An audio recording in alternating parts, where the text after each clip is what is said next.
Social संवाद में आप सभी को स्वागत है। आज हम लोग यहाँ पे सर्किट हाउस में है और सर्किट हाउस में हम लोग देखते हैं कि यहाँ पे यानी कि सूर्य सिंह बेसरा के जो नवनिर्माण महासभा यानी कि तीसरा विकल्प के रूप में जो काम कर रहे हैं अभी, यानी कि 81 का 81 विधानसभा में वो लोग चुनाव लड़ने का तैयारी में है और लगभग 40 से 41 जो है विधानसभा में लगभग चुनाव का वो लोग को प्रत्याशी घोषणा कर चुके हैं। और आज हम लोग देख रहे हैं कि आजाद समाज पार्टी तरफ से ये लोग अपना इस्तीफा दे करके आए हैं, लगभग 15 जन। जो अंदर में कुछ लोग हैं, हम लोग उनसे कुछ बात करना चाहेंगे कि आज हम लोग तमाम लोगों से ये कहा है कि ये लोग उस पार्टी को छोड़ करके इस पार्टी में क्यों आया और कैसे।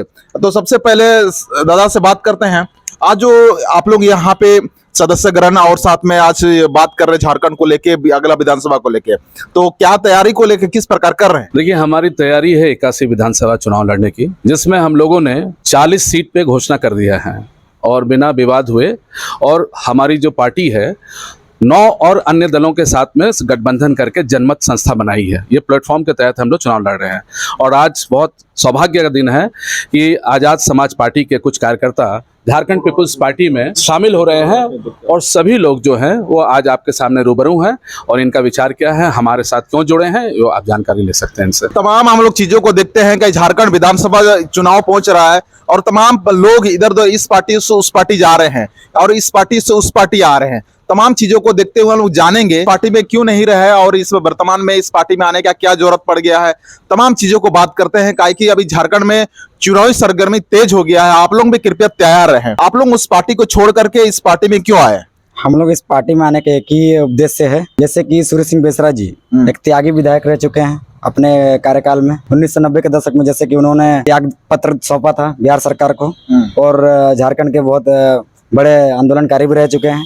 उन्हीं को देखते हुए आज हम लोग इस पार्टी में ये सम्मिलित होने का विचार। क्या नाम हुआ आपका? प्रखंड अध्यक्ष था मैं प्रखंड अध्यक्ष था आजाद समाज पार्टी का, तो अब मेरा नाम हुआ अभी सामंत। तो तमाम चीजों को देखते हैं कि सूर्य सिंह बेसरा यानी कि पूर्व विधायक रह चुके हैं और सूर्य सिंह बेसरा जिस प्रकार से बिहार विधानसभा के समय में ही उन्होंने यानी कि इस्तीफा दे दिया था, सरकार को बोला कि हमको झारखंड चाहिए, सरकार ने आनाकानी कर रहे तो इस पे इस्तीफा दे करके अपना लड़ाई लड़ा। काहे कि आप अगर विधायक रहते हुए सरकार पे सवाल नहीं कर सकते हैं, बहुत सारा चीज आपको रोड़े आती है। तो इन्होंने सूर्य सिंह बेसरा जिस प्रकार से अपना विधायकी का इस्तीफा दे करके जिस प्रकार से लड़ाई लड़ा, आज जब ये झारखंड मिला तो ये सभी को अब झारखंडी बहुत कोई कहला रहे हैं। सूर्य सिंह बेसरा जिस प्रकार से कदम उठाया था, क्या इसी को बदौलत आज हमारा अलग हुआ है? देखिए, अलग झारखंड राज्य में जग जाहिर है कि सूर्य सिंह बेसरा जो है हमारे एक महानायक के रूप में है। अगर इन्होंने बोलते ना आग में अगर घी का काम नहीं करते तो शायद ये राज हमें कभी नहीं मिलता। आपको ये जानकर हैरत होगा कि आज कोई भी आंदोलनकारी जो है सिर्फ वो कहता है कि हम आंदोलन किए हैं, लेकिन सच्चाई ये है कि सूर्य सिंह बेसरा जी के नेतृत्व में ही झारखंड हम लोग को आंदोलन करके राज्य मिला है। ये सत्य बात है। बाकी सब लोग जो है वो सिर्फ दावा करते हैं, लेकिन प्रयास इन्होंने किया है और इन्होंने नेतृत्व भी किया है। बिल्कुल, जिस प्रकार से हम लोग देखते हैं कि तमाम किताब पन्नों के पलटेंगे, चाहे लोगों का ये से सुनते हैं, तमाम जेएमएम का कार्यकर्ता हो, चाहे बीजेपी का कार्यकर्ता हो, चाहे आजसू के कार्यकर्ता हो, तमाम लोग बोलते हैं कि आजसू का बहुत बड़ा भवंडर जैसे यहाँ पे बंदी का कॉल किया था 72 घंटा का। उस बंद में बहुत सारे लोगों यानी कि पूरा झारखंड को इस प्रकार बंदी कर दिया था। उस बंदी को लेकर के यानी कि बिहार सरकार यानी कि पूरा देश में जो ये सरकार चल रही थी, केंद्र सरकार को सोचना पड़ा, मजबूरन झारखंड को देना पड़ा। तो हम लोग देखते हैं कि यहाँ के लोग यानी कि झारखंड को ये अलग करने के लिए बहुत सारे हमारा निर्मल महतो जैसे और भी तमाम जयपाल सिंह मुंडा जैसे बहुत सारे वो लोग शहीद भी हुए हैं और हमारे जयपाल सिंह मुंडा निर्मल महतो शहीद भी हो गए थे उसी को लेकर के। और तमाम चीजों को हम लोग देखते हैं कि ये अभी सूर्य सिंह बेसरा को लेकर के आगे किस प्रकार रणनीति करेंगे। सूर्य सिंह बेसरा को आप लोग अभी पार्टी में शामिल हो गए, क्या आगे क्या कैसे काम करना चाहेंगे आप लोग? जी, आगे तो कहना मुश्किल नहीं है, आसान ही है, लेकिन जैसे हम लोग सोचते हैं कि हमारा जो नेता आता है या फिर बनता है वो एक ही इस बात का सोच रखता है कि हमारा जो है विकास अच्छा से हो, उन्नति हो, डेवलप हो, सभी को नौकरी मिले और सुख सुविधाओं का लाभ सभी मतलब नागरिकों को मिले, यही सबका सोच रहता है। अब वर्तमान विधायक ये सारे चीजों को कर नहीं पा रहे क्या? अभी पूर्व जो सरकार थे, अभी भी सरकार है, नया सरकार, उसको आदिवासी मूलवासी का पार्टी कहलाता है, जो कि अभी वर्तमान चल रहा है। हो रहा है वो बात नहीं है, लेकिन कहीं कुछ हो रहा है, 5% हो रहा है तो कहीं और नहीं हो रहा है। 100% जहाँ होना चाहिए, लगभग कम से कम 98% होना चाहिए कि सभी को सुविधा मिले, लेकिन ये सुविधा सभी को नहीं मिल पा रही है। 5% 10% ही मिल रही है, और बाद बाकी का तो पता नहीं। अच्छा, 5%, यानी कि देखा जाए तो ये लोग बोल रहे हैं कि 100% में सिर्फ 5% मिल रहा है, यानी कि ये लोगों के नजर में यानी कि जेएमएम सरकार जो है फेल है। हम लोग जहां तक बातें करेंगे और भी कल की युवा लोग ही आजकल का राजनीति का दिशा दशा तय करते हैं। क्या तमाम युवा लोग, आप लोग ऐसे राजनीतिक युवा दशा तय करने के लिए तैयार हैं? बिल्कुल, हमारा जो अभी 60% युवा ही है जो मतदान करते हैं हर बार के चुनाव में।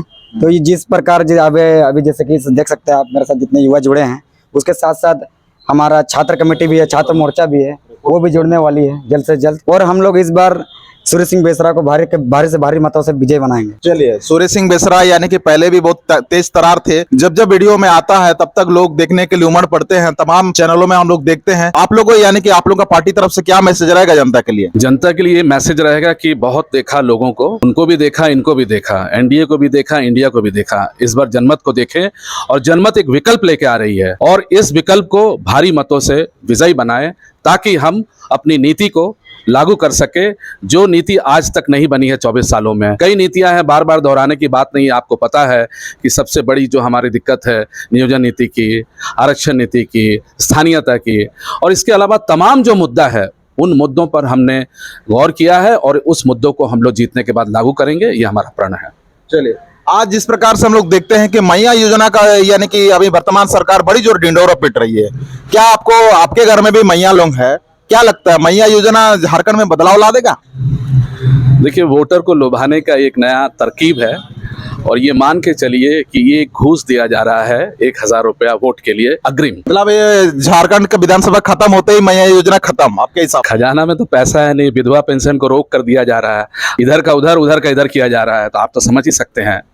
और जब चुनाव के बाद जो परिणाम होगा, खजाना है ही नहीं, उनको देना ही नहीं है, ये दूसरे के मत्थे थोपे जाएंगे। जो नया सरकार बनाएगी उनके मत्थे ये चढ़ेगा। मतलब जो नया सरकार बनेगा, हम होते तो देते, और हम नहीं है तो हम नहीं देंगे, इस प्रकार का होगा। यानी कि बहुत सारे चीज है मैया योजना सरकार, यानी कि बहुत सारे लोग बोल रहे कि अच्छे हैं, लेकिन हमारे इनका कहना था कि मैया योजना एकदम फॉल्स, यानी कि कुछ भी नहीं है। काकि कुछ ये तमाम चीजों को फ्री देने, यानी कि फ्री मतलब बिना काम का ये देना ठीक बात नहीं है। अगर उसी को योजना के रूप में बनाते, यानी कि आपको 10 पेड़ लगाइए आपको 1000 मिलेगा, इस प्रकार का अगर योजना होता तो अच्छा होता शायद। क्या चुनाव के समय नीति नहीं बनाई जाती है? ये नीति जब बजट बनता है तभी नीति बनती है, अचानक से तो नीति नहीं बनती है, ये तो कहीं नहीं होता है। ये बजट में पास हुआ नीति नहीं? नहीं, यानी कि हेमंत सोरेन जी का मुंह से बोला हुआ नीति, चुनावी नीति बना है। ये जब भी नीति बनती है तो बजट के अकॉर्डिंग बनता है। इसको तो अगर देखा जाए तो हम लोग ये, अगर अध्यादेश में पारित नहीं हुआ है ना, उसको एक पैसा बांटने का उतारू है, क्या अभी दूसरा सरकार आएगा तो इसको घोटाला भी कहा जा सकता है? नहीं, देखिए, ये तो विषय जो है, मैंने अब इसको रिसर्च करने वाली बात है, ये है क्या। लेकिन चुनाव में ये एक लोक लुभावन, ये लालच है, ये सीधा सीधा लालच देना जनता को, ताकि 1000 रुपए में वो अपना मत जो है इनको देते हैं। लेकिन जनता समझती है, जनता जानती है, और जनता को पता है कि ये जो है सिर्फ चुनावी फंडा है। तो तमाम चीजों को देखते हुए युवा इस बार किस प्रकार से, आप लोग युवा लोग क्या होते हैं ना, कोई फुटबॉल दे देता है, कोई जर्सी दे देता है, कोई मतलब रुके कोई 500 दे देता है, कोई 1000 रुपया दे देता है, तो सारे युवा उधर हो जाते हैं। और हमारे तक तमाम युवा हो चाहे हमारे जनता हो, उसी प्रकार करते हैं, और तमाम यानी कि अनपढ़ गवार को भी विधायक बना देते हैं। इस पे आप क्या हमारे युवाओं को क्या संदेश रहेगा आपका? देखिए, युवा पीढ़ी अभी इतनी समझदार हो चुकी है कि फुटबॉल जर्सी से उसको बिकने वाली नहीं है। अभी के समय में आपको देना ही है तो रोजगार दीजिए, मैट्रिक पास है तो मैट्रिक पास के बेसिस पे दीजिए, इंटर पास है तो इंटर पास के बेसिस पे दीजिए, लेकिन हर एक घर एक गारंटी नौकरी दीजिए, ताकि युवाओं को या फिर मैया सम्मान योजना का लालच ना दिया जाए। या फिर आप देख सकते हैं अभी मैया सम्मान योजना के बारे में आप जैसे बोले, मैया सम्मान योजना देने के बजाय वो अगर एक घर एक महिला को नौकरी देती तो वो लोग को खुद कमा के लोग खा सकती है। महिलाएं इतनी आगे निकल चुकी है। जो झारखंड सरकार को ये नीति लागू करनी चाहिए, या ना कि मैया सम्मान योजना लागू करनी चाहिए, मेरा यही विचार। बिल्कुल सही बात है, ये युवा एक अच्छा मैसेज दिया है, हेमंत सोरेन को सुनना चाहिए। कहा कि फ्री का इंतजार करने 1 महीना अगर आप करेंगे, यानी कि घर में आप सुस्ती बैठे रहेंगे, कब वो 1000 आएगा। उससे अच्छा कि कोई काम धंधा, यानी कि कोई इस प्रकार का काम दे देता तो उसमें वो कहीं मेहनत करता, 1000 क्या उससे 10,000 भी कमा लेता। तो ये तमाम यानी कि योजना है, ये ढकोसला योजना है। तमाम चीजों को देखते हुए आपको अगर सही चीजों में अगर ये लोगों को ये 1000 जो देने का बात होता है, यानी कि जनता की तरफ से सही नहीं लगता है, लेकिन चुनावी योजना है, इसको लेकर के हमारे झारखंड अच्छा जगह पे पहुंच नहीं सकता है। तमाम चीजों को युवा से बात करते हुए हमारे सोशल संवाद में अगर सब्सक्राइब अगर नहीं किए तो सब्सक्राइब जरूर करें। इसी के साथ अंतिम तक देखने के लिए आपको बहुत बहुत धन्यवाद।